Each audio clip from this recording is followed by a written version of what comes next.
Welcome to another ironically titled So Lately I've Been Watching, albeit not as ironic as the last one, which was based on something from my childhood. No, this one I discovered last summer, and it's an anime called Black Lagoon. And I'm not even joking, this has become one of my two favourite anime. There's some big similarities between this anime and my other favourite anime, probably my favourite one really. But to give full respect to Black Lagoon, I'm going to try not to talk about my favourite anime until the very end of the video. Black Lagoon is an anime that I tried out for the first time last summer. Somehow I'd never heard about it, or at least never registered hearing about it. I discovered it completely by accident while scrolling through Netflix looking for a more mature anime. Anyway, I gave it a shot, and by the time I got to the end of the first episode, I'd already decided I was going to finish the whole series. Am I in a movie? Don't be stupid. This is way more entertaining than Hollywood's ever gonna be. Black Lagoon follows a group of contemporary pirates based in Southeast Asia and the South China Sea. In the first episode, we see them abduct and attempt to ransom a sort of middling salaryman from Japan called Rokaru Okajima. Very quickly, it becomes apparent to Okajima that there's more going on than he realises, and his superiors have him declared dead. Ultimately, this leads Okajima to joining the Lagoon Company in a kind of Stockholm syndrome, where he fits into his role very quickly as a master tactician and a legitimate face for their business. This character, now known as Rock to his comrades, is voiced by Brad Swale, the same guy who does the voice for Light Yagami from Death Note, only adds to the similarities between these two characters that crop up over time.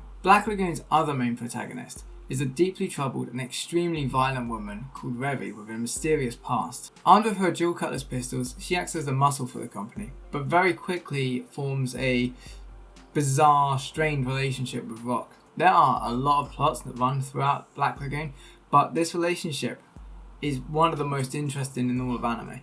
It's as protective and loyal as it is toxic, and there's a lot of sensitive subjects and resentment that gets dragged up. It's kind of hard to describe quickly how this relationship works because really it develops through every single arc of the series. The rest of the crew is made up of Dutch, a perpetually calm and experienced mercenary. All I can tell you is that he's tough, intelligent, and eccentric. And Benny, the company's mechanic and genius hacker. Where'd you come from?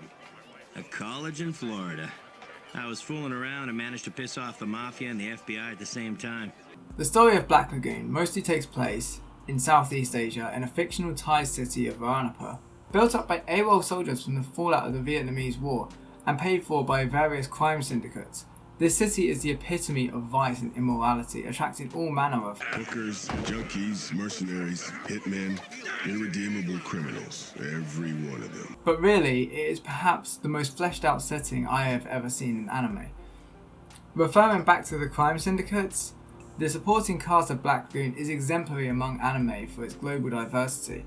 We get introduced early on to Hotel Moscow, a crack militia of abandoned Soviet soldiers led by Miss Balalaika. The next big influence are the Hong Kong Triads, led by Mr. Chang, who in an anime full of cool characters somehow manages to be the absolute coolest.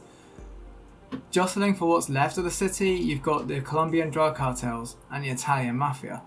Then there are neo-Nazis, Islamic extremists, a corrupt police force, and an eclectic range of bounty hunters and hitmen. Providing munitions to most of these groups without allegiance to anything but money is the local Catholic Church. And then, on top of all this, we have the Yakuza and a notorious Colombian assassin just occasionally wandering into the scene. And every time a new character enters this Liberty City on steroids, the whole city resembles a feeding frenzy. Now, the extremes of this setting are absolutely necessary to the story, which starts off heavy and only continues to get heavier. I will warn you, this show gets dark. I've seen my share of horror anime full of psychological torture and gore, but something about Varanapur and Black Lagoon feels all too real. The anime really sells the notion that most people have a price at which point they will commit to doing anything. Innocent patsies being sentenced to death, abduction, human trafficking, coerced sex work, slavery, torture, assassination, rape, and child pornography. All of these have some place in the story. Many of the characters who you encounter are dealing with something from their past, and parts of this story will stay with you long after you finish watching. Like I said, I've definitely seen gorier, more brutal anime, But even in a fictional city with a few outlandish, even out of place characters, there's no escaping the reality of these themes. But really, what Black Lagoon points out, to an extreme point, is how little control people have over their lives and how this can affect their morality. Of course, with this being an anime, I do want to talk a little bit about the production. So, the animation, the sound, the voice acting, and the music. Black Lagoon was first released by Madhouse back in 2006, the same year that studio released Death Note. Regarded as a well-established and consistent studio, if a little bit safe, the standard stays from the first episode right through to the last. Action scenes may have come a long way in the last decade or so with the increased use of blended CGI in anime, but Black Lagoon does as well as many of its contemporaries in this regard. And the streets of Varanapa feel very real, and this is reflected in the vehicles and weapons that fill it, which are well researched. So, some of you may know this, but sound for screen is something that I have done some work in and something that I intend to build a career in. So I have some knowledge of what can be found online and what's likely to have been sourced firsthand.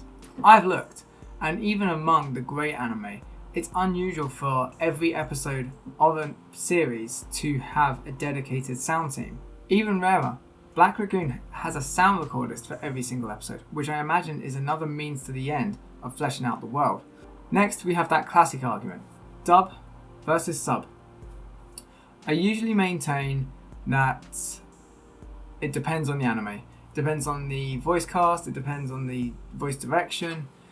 In the case of Black Lagoon, it's one of those rare circumstances where I feel comfortable to say, watch either.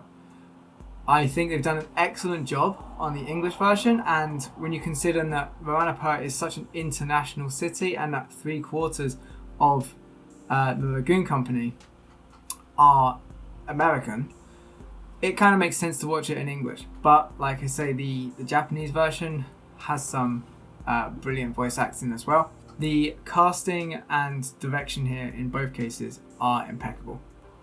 And then finally there is the thing closest to my heart, the music. What can I say? It's good. It fits the scene perfectly. It just lacks character. This might be nitpicking, because I could listen to this soundtrack quite happily from beginning to end. But take various tracks from that soundtrack and put it in a playlist with other anime soundtracks, and I might have a difficult time picking out which ones came from Black Lagoon. This would not be the case if a new piece of music that I hadn't heard came from, say, Death Note or Holic or Attack on Titan. If something came from one of those and I hadn't heard it yet, chances are I would be able to place it in the correct anime. Like I say, the general soundtrack of Black Lagoon is of a high standard and really listenable. It's just in a show that has so much personality and gets so much nigh on perfect, I was expecting a bit more here. Now, that's not to say anything for the intro music and the outro music, which really capture both the show and Revi's character perfectly. So finally, to explain why this is my second favourite anime, I'm going to have to bring up my first favourite anime, because there are a lot of similarities and comparisons to be drawn here. And of course, I am talking about Cowboy Bebop. The similarities between these two shows are remarkable. Both feature a ragtag group gallivanting about shady worlds trying to form a semi-legitimate business. Both feature brilliant moments of tension before igniting into frenetic action, and both feature a similar setup with its four main characters. Rock takes the position of Faye, but as the main protagonist. Through no fault of their own, they're each dragged from a comfortable existence into a deadly and dark world beyond their imaginations, and somehow each adapt and thrive with shocking speed. Looking into the intro and cover art, it might be easy to think of Revi as being the main character, and actually she does provide a suitable comparison for Spike. Haunted by their past, they live outwardly carefree and reckless lives, stressing about money and work, and not addressing their own traumas. But really, between Spike and Revi, that's where the similarities end, because Spike pursues his demons much more proactively. Then, in the character of Benny and his counterpart Ed, we have laid-back computer hackers who maintain a comfortable distance from the world where they came from. But perhaps the biggest similarities that one could draw between Black Lagoon and Cowboy Bebop has to be in the character of Dutch and his counterpart Jet. One is a former soldier gone AWOL, the other is a disgraced police officer. Both have similar builds, eccentric habits, read philosophy, display great patience, forethought and professionalism. but have explosive tempers when necessary. This wouldn't usually matter, but both are voiced by black guys in the English dub.